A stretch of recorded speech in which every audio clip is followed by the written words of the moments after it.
All right, man. We back. Goodfellas Sports TV. Make sure you hit that subscribe button, bell icon button, share the video. I'm out here walking miles, and here you come running right now. And it's been revealed that Canelo and Kovalev do have a rehydration clause. So let's talk about it. I appreciate everybody for checking in. Want to make a donation? Just share the video for your boy. If you want to make a donation, that link's in the description. And I was waiting to the weigh-in to go live to talk about Morales' comments and everything else that was going on in the boxing world, which has been real quiet this week. And the weigh-in is not until 5 p.m. Eastern Standard Time, so I guess I'll plug this video in. But yeah, they got a rehydration clause of 10 pounds. Neither fighter can weigh more than 185 pounds the morning of the fight. And it was told to me that it wasn't a rehydration clause, it wasn't a catch weight, that Canelo was gonna fight him with no stipulations. But here we go again.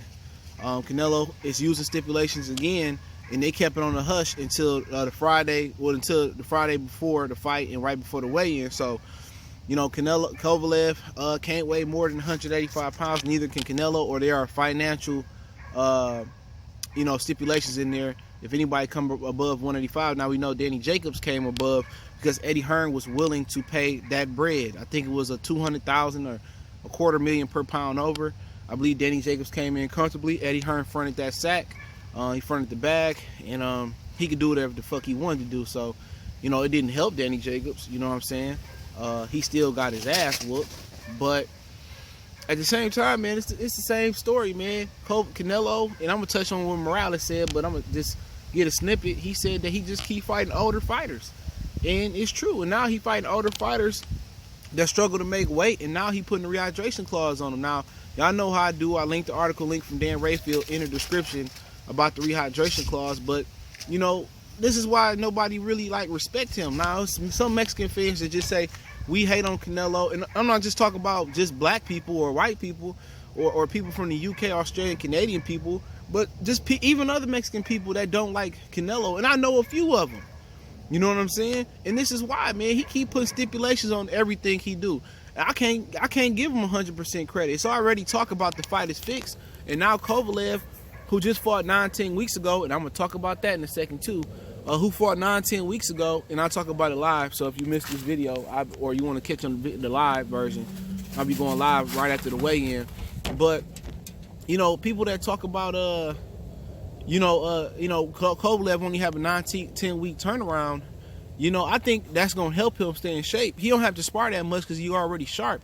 But then again, he is an older fighter. Scar tissue do take a little bit longer to heal. So, from one vantage point, you could say it's a disadvantage. From another vantage point, you could say it's an advantage. But today's, a lot of boxing fans today think it's a disadvantage because they're not accustomed to fighters fighting on a regular basis. They don't know the benefits of fighting 3, 4, 5 times a year, which I talked about yesterday and I'll talk about on live. But this is why Canelo don't get no credit. He fighting old man, and then he putting stipulations on it.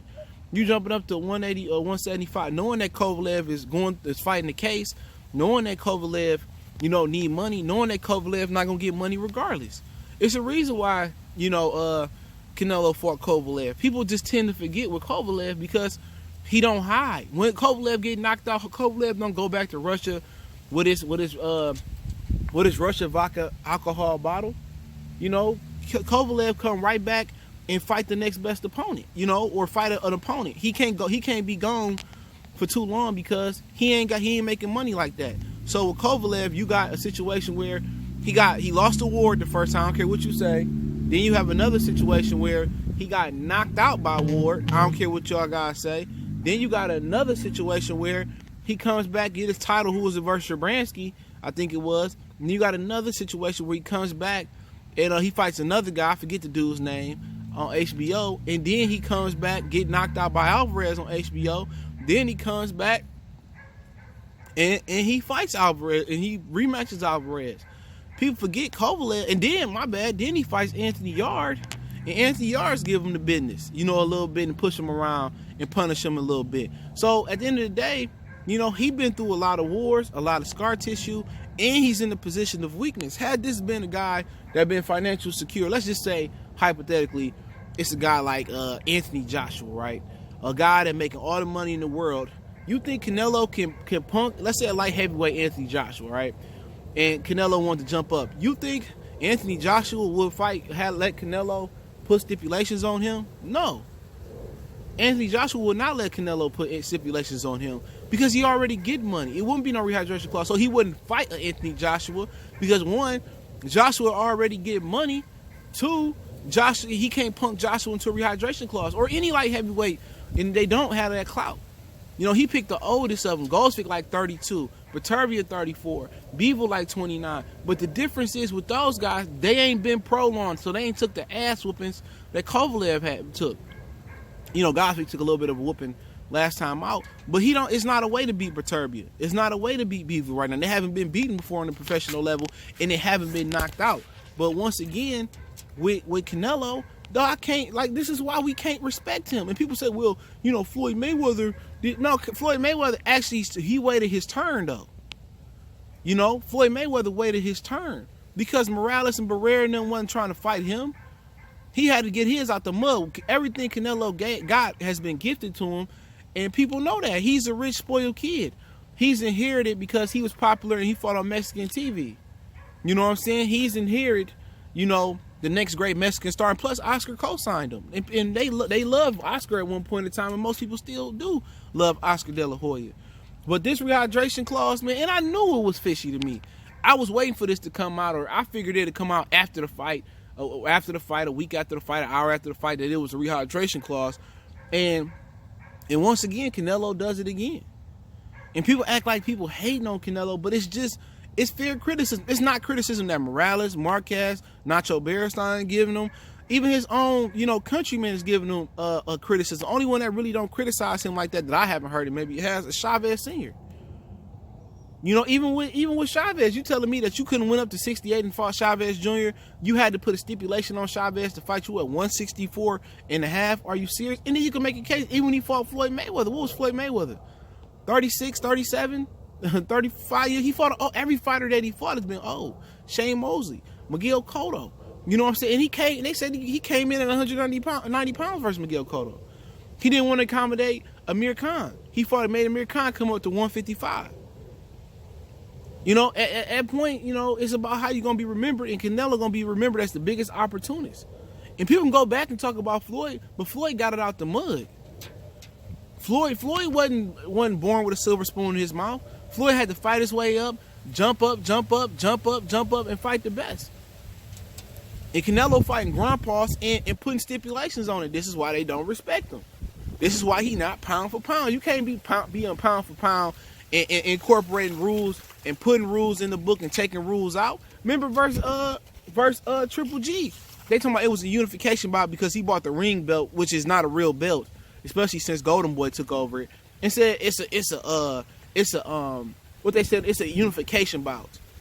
Well, because Golovkin bringing on the belts to the table, so they waived the IBF 10-pound rehydration clause for Canelo, but they wasn't willing to waive it for Danny Jacobs, who had more of a real belt in the regular WBA title than the ring belt holds now that Golden Boy purchased it. So he putting rules and taking rules out the game. Either you gonna blow up to 190 versus all them 54 and 55 pounders you was fighting, blowing up against Amir Khan, blowing up against Miguel Cotto, blowing up against everybody else. And then for Danny Jacobs, you talking about you need a rehydration clause on this. Is why they only respect Canelo. Canelo don't have a code. It's all on when it's an advantage or when it's a disadvantage. When it's an advantage for him or when it's a disadvantage for his opponent. You know what I'm saying? And it's getting terrible out here, man. And we can't. A lot of people, I just can't respect them, dude. If you're gonna take a risk like this, take the risk. When Floyd took a risk and fought Oscar De La Hoya chose everything. Only Floyd had to do was put his shoes and put his trunks on. Oscar and put his drawers on. Oscar chose the gloves. He chose the ring size. He chose the weight. Come on. When has Canelo ever legitimately, been the dog? You can say when he fought Floyd. But once again, Floyd was old. Floyd wasn't at his best. He had to do a catchweight versus Floyd. He didn't beat him. So when has Canelo ever been, like, when has he ever had to earn it? Never. He never had to earn it. He never been the real beast out in the fight other than Mayweather. He still got a ton of money, but hey, Y'all let me know what y'all think. I put the article link in the description. Don't forget, we're on Facebook, Instagram, Twitter. It's getting cold out here. We're gonna go take Miles to the house. Other than that, man, I'm gonna be live later, God willing. Don't forget, we on Facebook, Instagram, Twitter. Reach out to the email if you got business question, inquiry, sponsorship, video question, want to make a donation. The link's in the description. Best way to donate is share the video. Sound like one of those commercials speeding up. Hey, appreciate it. One time for the one time. We gone.